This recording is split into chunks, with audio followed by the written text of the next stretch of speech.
masa, sesungguhnya manusia merasa kerugian, kecuali orang-orang yang beriman dan mengerjakan kebajikan serta saling menasihati untuk kebenaran dan saling menasihati untuk kesabaran.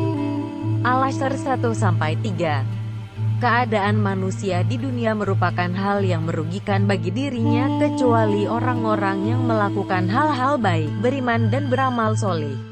Memanfaatkan waktu yang ada selama hidup dengan menjalani perintah Allah serta menjauhi larangannya adalah sebaik-baiknya perbuatan.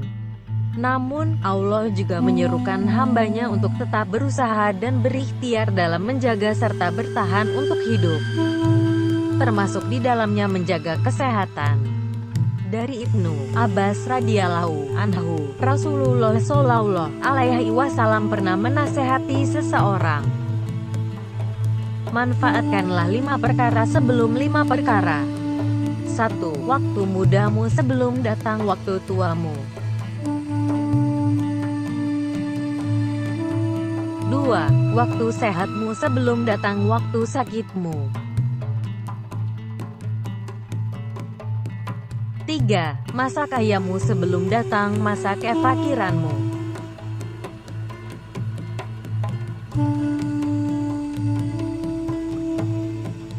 4. Masa luangmu sebelum datang masa sibukmu.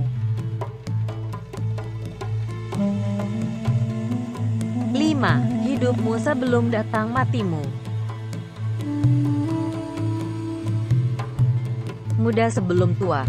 Masa muda adalah masa-masa di mana usia paling produktif bagi setiap orang. Apalagi dengan fisiknya yang segar bugar tentu semakin produktif. Oleh karena itu selagi masa muda harus banyak dimanfaatkan untuk kegiatan yang bermanfaat. Perbanyak melakukan kebaikan dan beramal soleh. Karena ketika datang masa tua, segala aktivitas kita akan terbatas dengan fisik kita yang mulai lemah. Karena kalau sudah tua, meskipun semangat kita kuat, dengan keterbatasan kemampuan tubuh yang mulai lemah menjadi kendala kita. Maka selagi yang masih muda, maksimalkan untuk perbanyak aktivitas positif. Belajar yang sungguh-sungguh untuk meraih cita-cita kita, perbanyak kebaikan dan perbanyak melaksanakan ibadah pada Allah Subhanahu wa Ta'ala. Sehat sebelum sakit. Kesehatan adalah salah satu nikmat dari Allah Ta'ala yang patut untuk senantiasa kita syukuri. Sehat adalah suatu keadaan sejahtera yang meliputi fisik, mental dan sosial yang tidak hanya bebas dari penyakit atau kecacatan. Nikmat sehat adalah salah satu nikmat yang sangat besar yang Allah Subhanahu wa Ta'ala berikan kepada kita. Tetap jaga kesehatan dan lakukan apa yang akan tetap membuat tubuh serta batin menjadi sehat. Karena ketika kita sakit menjadi keterbatasan kita untuk beraktivitas sehari-hari. Perbanyak makan makanan yang bergizi serta cukupkan olahraga untuk menjaga imun kita tetap kuat. Karena jika kita sakit, kita pun tidak bisa apa-apa. Jadi jagalah sehatmu untuk beramal kebaikan sebelum datang sakitmu. Lapang sebelum sempit.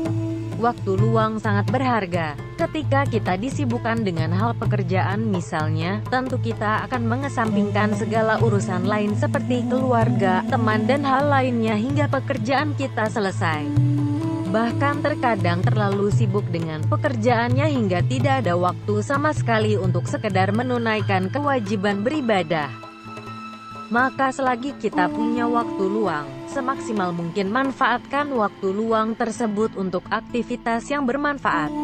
Perbanyak amalan ibadah, amalan kebaikan seperti menolong orang lain yang membutuhkan, atau melakukan hal-hal yang sekiranya bermanfaat. Jika ada luang, sempatkan pula silaturahmi dengan keluarga maupun teman. Pandai-pandai dalam mengatur waktu kita untuk hal-hal yang produktif selagi sempat. Dengan begitu waktu luang kita lebih bermanfaat untuk diri kita dan juga orang lain. Kaya sebelum miskin. Ketika Allah Subhanahu wa Ta'ala memberikan nikmat lebih berupa harta yang melimpah, maka ingatlah di situ pada hakikat ada harta orang lain. Oleh karena itu, sebagai tanda rasa syukur kita agar berbagi kepada sesama, terutama yang membutuhkan. Karena rezeki setiap orang itu berbeda-beda. Dan bersyukurlah bagi siapa saja yang saat ini masih memiliki penghasilan yang cukup, apalagi di masa pandemi ini dengan pembatasan di banyak sektor akhirnya mempengaruhi khususnya sektor ekonomi. Sehingga banyak orang yang terdampak perekonomiannya. Selagi rezeki lapang, maka sempatkan untuk bersedekah sebelum Allah Subhanahu wa Ta'ala ambil kembali rezeki yang telah dititipkan kepada kita sebagai bekal kita di akhirat nanti. Hidup sebelum mati. Kematian adalah suatu kepastian dan salah satu takdir dari Allah Subhanahu wa Ta'ala yang tidak bisa ditebak dan disangka-sangka. Bisa jadi orang meninggal karena sakit. Bisa jadi orangnya meninggal tiba-tiba tanpa tanda-tanda karena sakit. Bisa jadi orang meninggal karena sudah usia tua renta. Bisa jadi pula orang yang masih usia belia Allah Subhanahu wa Ta'ala sudah panggil. Karena itu selagi kita masih diberikan kesempatan hidup, perbanyak amalan kebaikan sebelum datang waktu kematian kita. Saling bantu-membantu sesama di lingkungan masyarakat maupun di lingkungan kerja agar kita menjadi orang yang bermanfaat.